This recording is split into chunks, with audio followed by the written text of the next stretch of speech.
ಎಲ್ರಿಗೂ ನಮಸ್ಕಾರ. ಇನ್ಫೋಸ್ಟ್ರೀಮ್ ಯೂಟ್ಯೂಬ್ ಚಾನಲ್ಗೆ ಮತ್ತೊಮ್ಮೆ ಸ್ವಾಗತ. ಈ ವಿಡಿಯೋದಲ್ಲಿ ನಾವು ಮಾಡೆಲ್ ಕ್ವಶನ್ ಪೇಪರ್ ಅಲ್ಲಿ ಕೇಳಿರುವಂತ ಬೇಸ್ ಥಿಯರಂ ಮೇಲೆ ಪ್ರಾಬ್ಲಮ್ ಅನ್ನ ಡಿಸ್ಕಸ್ ಮಾಡ್ತಾ ಹೋಗೋಣ. ಸೊ ಕ್ವಶನ್ ಏನ್ ಕೊಟ್ಟಿರೋದು, right the representation of the Bayes theorem. So ಇಲ್ಲಿ ರೆಪ್ರೆಸೆಂಟ್ ಮಾಡಿದ್ದೀನಿ, ಆಮೇಲೆ ಎಕ್ಸ್ಪ್ಲೈನ್ ಮಾಡ್ತಾ ಹೋಗ್ತೀನಿ. In a class 70% children were fall sick due to the viral fever. ಸರಿನಾ, 70% ಚಿಲ್ಡ್ರನ್ ವೈರಲ್ ಫೀವರ್ ಇಂದ ಸಿಕ್ ಆಗಿದ್ದಾರೆ.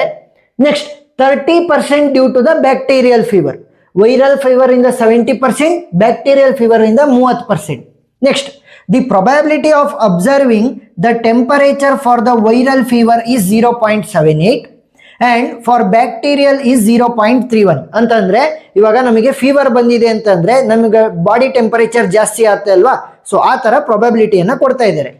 If A child develops the high temperature, ಈಗ ಒಂದು ಹುಡುಗಂಗೆ ಹೈ ಟೆಂಪರೇಚರ್ ಆಗಿದೆ, find the child's probability of having the viral infection. ನಮಗಿಲ್ಲಿ ಎರಡು ತರ infection ಇರೋದು, ಒಂದು ಬ್ಯಾಕ್ಟೀರಿಯಲ್ ಇನ್ಫೆಕ್ಷನ್, ಇನ್ನೊಂದು ವೈರಲ್ ಇನ್ಫೆಕ್ಷನ್. ಈಗ ಒಂದು ಬಾಡಿ ಟೆಂಪರೇಚರ್ ರೈಸ್ ಆಗಿರೋದ್ರಿಂದ ಅದು ಬ್ಯಾಕ್ಟೀರಿಯಲ್ ಇಂದ ಆಗಿರ್ಬೋದು, ಇಲ್ಲಾಂತಂದ್ರೆ ವೈರಲ್ ಇಂದ ಆಗಿರ್ಬೋದು. ಅವ್ರೇನ್ ಹೇಳ್ತಾ ಇರೋದು, ವೈರಲ್ ಇನ್ಫೆಕ್ಷನ್ನೇ ಆಗಿದೆ ಅನ್ನೋದ್ರದ್ದು ಪ್ರೊಬ್ಯಾಬಿಲಿಟಿ ಎಷ್ಟು ಅಂತ ಚೆಕ್ ಮಾಡಕ್ಕೆ ಹೇಳ್ತಾ ಇದ್ದಾರೆ. ಸೊ ಅದಕ್ಕೋಸ್ಕರ ನಾವು ಬೇಸ್ ಥಿಯರಮ್ ಅನ್ನ ಯೂಸ್ ಮಾಡಬೇಕು. ಬೇಸ್ ಥಿಯರಮ್ ಏನ್ ಹೇಳುತ್ತೆ, if A and B are two any events, ಯಾವುದಾದ್ರೂ ಎರಡು ಡಿಫರೆಂಟ್ ಈವೆಂಟ್ಸ್ ಆಗಿದ್ರೆ probability of A given B will be equal to probability of B given A into probability of A divided by probability of B. So ಇಷ್ಟನ್ನ definition ತರ ಬರೀರಿ. ಈಗ solution ಅನ್ನ ಬರಿತಾ ಹೋಗೋಣ. ಫಸ್ಟ್ ಗಿವನ್ ಅನ್ನ ಬರ್ಕೊಳ್ಳಿ, ಏನೇನು ಕೊಟ್ಟಿದ್ದಾರೆ. ಸೊ ಫಸ್ಟ್ ಏನ್ ಕೊಟ್ಟಿದ್ದಾರೆ, 70% of the children fall sick due to the viral fever. So first ಏನ್ ಮಾಡೋಣ, probability of children fall sick due to viral fever. So ಈ ತರ ನೀವು ಸೆಂಟೆನ್ಸ್ ಅಲ್ಲೂ ಕೂಡ ಬರಿಬೇಕು, ಅವಾಗ ಮಾತ್ರ ನಿಮಗೆ ಫುಲ್ ಆನ್ ಫುಲ್ ಮಾರ್ಕ್ಸ್ ಸಿಗೋದು.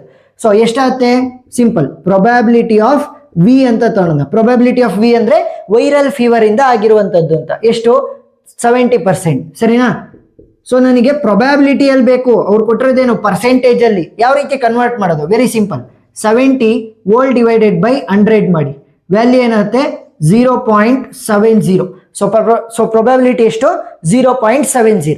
ಅದೇ ರೀತಿ probability of children fall sick due to bacterial fever. ಎಷ್ಟು ಕೊಟ್ಟಿದ್ದಾರೆ, ಬ್ಯಾಕ್ಟೀರಿಯಲ್ ಫೀವರ್ ಇಂದ ಆಗಿರುವಂತದ್ದು 30%. ಸೊ ಏನ್ ಮಾಡೋಣ, ಬ್ಯಾಕ್ಟೀರಿಯಲ್ ಇಂದ ಪಿ ಆಫ್ ಬಿ ಅಂತ ತಗೊಳ್ಳೋಣ, which will be equal to 30% ಅಲ್ಲಿ ಕೊಟ್ಟಿದ್ದಾರೆ. ಅದನ್ನ ನಾನು ಪ್ರೊಬ್ಯಾಬಿಲಿಟಿ ಆಗಿ ಕನ್ವರ್ಟ್ ಮಾಡ್ಬೇಕು. ಯಾವ ರೀತಿ, 30 hole divided by 100. So value ಏನಾಗುತ್ತೆ 0.30. ಸರಿನಾ. ನೆಕ್ಸ್ಟ್ ಏನಂತ ಹೇಳ್ತಾ ಇದ್ದಾರೆ, the probability of observing the temperature for the viral fever is 0.78 ಅಂತ ಹೇಳ್ತಾ ಇದ್ದಾರೆ. ಸೊ ಇವಾಗ ಪ್ರೊಬ್ಯಾಬಿಲಿಟಿ ಆಫ್ ಟೆಂಪರೇಚರ್ ಜಾಸ್ತಿ ಆಗುತ್ತೆ, ನಮಗೆ ಜಾಸ್ತಿ ಆಗುತ್ತೆ because of the viral fever. ಸರಿನಾ, because of the viral fever. ಗೊತ್ತಾಯ್ತಾ, ಟೆಂಪರೇಚರ್ ಜಾಸ್ತಿ ಆಗ್ತಾ ಇದೆ because of the viral fever. Value ಏನಾಗುತ್ತೆ, ಇದನ್ನ ನಾವು ಸ್ಮಾಲ್ ಆಗಿ ಪ್ರೊಬ್ಯಾಬಿಲಿಟಿ ಆಫ್ ಟೆಂಪರೇಚರ್ ರೈಸ್ ಆಗ್ತಾ ಇದೆ because of the viral fever. Value ಎಷ್ಟು ಕೊಟ್ಟಿದ್ದಾರೆ ಅವರು, 0.78 ಅಂತ ಕೊಟ್ಟಿದ್ದಾರೆ. ಆಲ್ರೆಡಿ ಪ್ರೊಬ್ಯಾಬಿಲಿಟಿ ತರನೇ ಕೊಟ್ಟಿದ್ದಾರೆ, ಕನ್ವರ್ಟ್ ಮಾಡುವಂತ ಅವಶ್ಯಕತೆ ಏನಿಲ್ಲ. Next, probability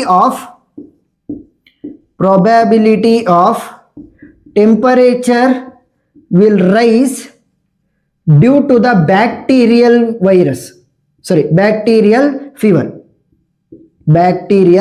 fever.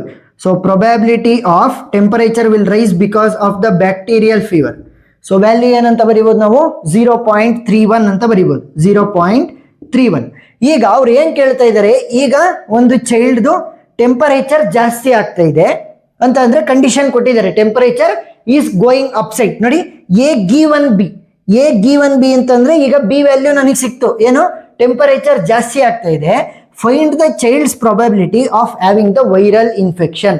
ಸೊ ಆ ಒಂದು ಚೈಲ್ಡ್ಗೆ ಟೆಂಪರೇಚರ್ ಜಾಸ್ತಿ ಆಗಿದ್ದಿಲ್ಲ, ಅವನಿಗೆ ವೈರಲ್ ಇನ್ಫೆಕ್ಷನ್ನೇ ಇದೆ ಅನ್ನೋದ್ರದ್ದು ಪ್ರಾಬಬಿಲಿಟಿ ಬೇಕು.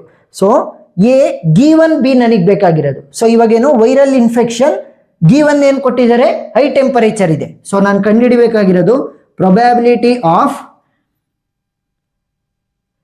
ವೈರಲ್ ಫೀವರ್ ಇದೆ ಮತ್ತೆ ಟೆಂಪರೇಚರ್ ಇವಾಗ ನನಗೆ ಜಾಸ್ತಿ ಆಗಿದೆ, ಸರಿನಾ. ಸೊ ವೈರಲ್ ಫೀವರ್ ಬರುತ್ತೆ ಬಿಕಾಸ್ ನನಗೆ ಟೆಂಪರೇಚರ್ ಜಾಸ್ತಿ ಆಗಿದೆ. ಸೊ ಇದ್ರದ್ದು ಪ್ರಾಬಬಿಲಿಟಿಯನ್ನ ಕಂಡುಹಿಡಿಬೇಕು.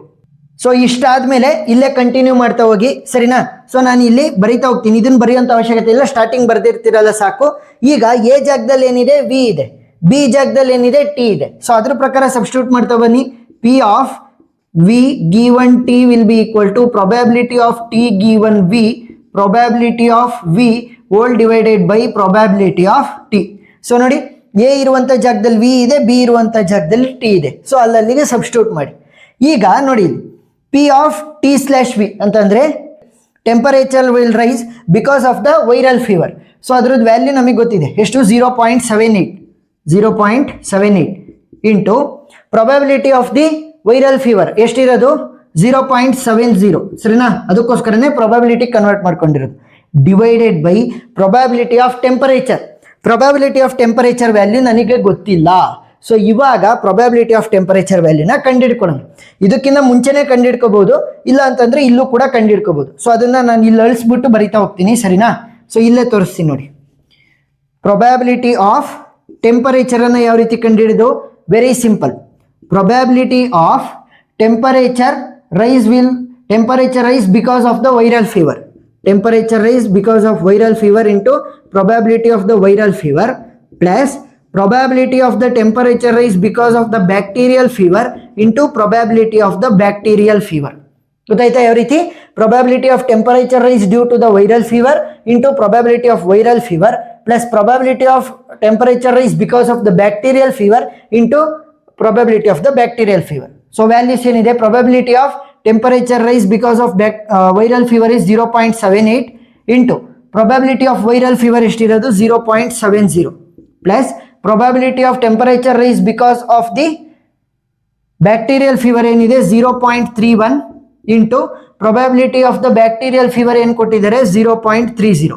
ಸೊ ಅಷ್ಟನ್ನು ಕೂಡ ಕ್ಯಾಲ್ಕುಲೇಟರ್ ಅಲ್ಲಿ ಹಾಕಿ. ಸೊ ವ್ಯಾಲ್ಯೂ ಏನು ಬರುತ್ತೆ 0.78 into 0.70. Value is 0.546 plus 0.31 into 0.30. So value ಎಷ್ಟು ಬರುತ್ತೆ 0.093. ಸೊ ಇವೆರಡನ್ನು ಕೂಡ ಆ್ಯಡ್ ಮಾಡಿ. 0.093 ಪ್ಲಸ್ 0.546. ಸೊ ವ್ಯಾಲ್ಯೂ ಎಷ್ಟು ಬರುತ್ತೆ ನನಗೆ 0.639 ಅಂತ ಬರುತ್ತೆ. ಇಲ್ಲಿ ಡೆಸಿಮಲ್ ಆದ್ಮೇಲೆ ಎರಡು ವ್ಯಾಲ್ಯೂಸ್ ಮಾತ್ರ ತಗೊಂಡಿರೋದು. ಸೊ ಇಲ್ಲೂ ಕೂಡ ಡೆಸಿಮಲ್ ಆದ್ಮೇಲೆ ಎರಡು ವ್ಯಾಲ್ಯೂಸ್ ಮಾತ್ರ ತೊಗೊಳ್ಳಿ. 0.639 ಇದೆಯಲ್ಲ, ಸೊ ಅದನ್ನ ನಿಯರ್ ಟು 4 ಮಾಡ್ಬೋದಾ ಅಂತಂದ್ರೆ 40 ಇದ್ದಂಗೆ. ಸೊ 39 ಅನ್ನ 4 ಮಾಡಿರಿ ಅಷ್ಟೇ. ಸೊ 0.64. ಸೊ ವ್ಯಾಲ್ಯೂ ಎಷ್ಟು ಬರುತ್ತೆ ನೋಡಿ, very simple. 0.78 into 0.70. Value is 0.546 whole divided by 0.64. So final value ಏನು ಬರುತ್ತೆ, divide it by 0.64. So value is 0.8531. So ಇಷ್ಟು ಬರುತ್ತೆ. ಈಗ ಇದನ್ನೇ ನಾನೇನಾದ್ರೂ ಪರ್ಸೆಂಟೇಜ್ ಫಾರ್ಮೆಟ್ ಅಲ್ಲಿ ಹೇಳ್ಬೇಕು ಅಂತಂದ್ರೆ ಯಾವ ರೀತಿ ಹೇಳ್ಬೋದು, 0.8531 ಇಂಟು 100. ಯಾಕೆ ನೋಡಿ, ಇಲ್ಲಿ ಏನಾದ್ರೂ ಪರ್ಸೆಂಟೇಜ್ ಅಲ್ಲಿ ಕೊಟ್ಟಿದ್ರೆ ಅದನ್ನ ಪ್ರೊಬಬಿಲಿಟಿ ಕನ್ವರ್ಟ್ ಮಾಡೋದಕ್ಕೆ ಡಿವೈಡ್ ಬೈ 100. ಅದೇ ಏನಾದ್ರೂ ಪ್ರೊಬಬಿಲಿಟಿ ತರ ಇದ್ದು ಪರ್ಸೆಂಟೇಜ್ ಕನ್ವರ್ಟ್ ಮಾಡಬೇಕು ಅಂದ್ರೆ ಇಂಟು 100. ಸೊ ವ್ಯಾಲ್ಯೂ ಏನಾಗುತ್ತೆ 85.31%, ಸರಿನಾ. ಸೊ ಈ ತರ ಬರೀಬಹುದು. ಸೊ ಪ್ರೊಬಬಿಲಿಟಿನವ್ರು ಬರೀರಿ, ಪರ್ಸೆಂಟೇಜ್ಗೂ ಕೂಡ ಕನ್ವರ್ಟ್ ಮಾಡಿ ಬರೆದ್ರೆ ಒಳ್ಳೇದು. ಸೊ ಇಷ್ಟನ್ನ ಬರೆದ್ರೆ ಫುಲ್ ಆನ್ ಫುಲ್ ಮಾರ್ಕ್ಸ್ ಸಿಗುತ್ತೆ. ಇದೇ ರೀತಿ ನಾನು ಪ್ರೀವಿಯಸ್ ಇಯರ್ಸ್ ಅಲ್ಲಿ ಕೇಳಿರುವಂತಹ ಕ್ವಶನ್ಸ್ ಅನ್ನ ಸಾಲ್ವ್ ಮಾಡಿದೀನಿ. ಅವೆಲ್ಲವೂ ಕೂಡ ಪ್ಲೇ ಲಿಸ್ಟ್ ಅಲ್ಲಿ ಇರ್ತವೆ. ಪ್ಲೇ ಲಿಸ್ಟ್ ಲಿಂಕ್ ಡಿಸ್ಕ್ರಿಪ್ಷನ್ ಅಲ್ಲಿ ಇರುತ್ತೆ, ನೀವು ನೋಡಬಹುದು. ವಿಡಿಯೋ ಇಷ್ಟ ಆಗಿದ್ರೆ ಸಬ್ಸ್ಕ್ರೈಬ್ ಆಗೋದನ್ನ ಮರಿಬೇಡಿ. ಏನೇ ಡೌಟ್ ಇದ್ರೂ ಕೂಡ ಕಮೆಂಟ್ ಸೆಕ್ಷನ್ ಅಲ್ಲಿ ತಿಳಿಸಿ, ನಾನು ಕ್ಲಾರಿಫೈ ಮಾಡ್ತೀನಿ. Thank you for watching.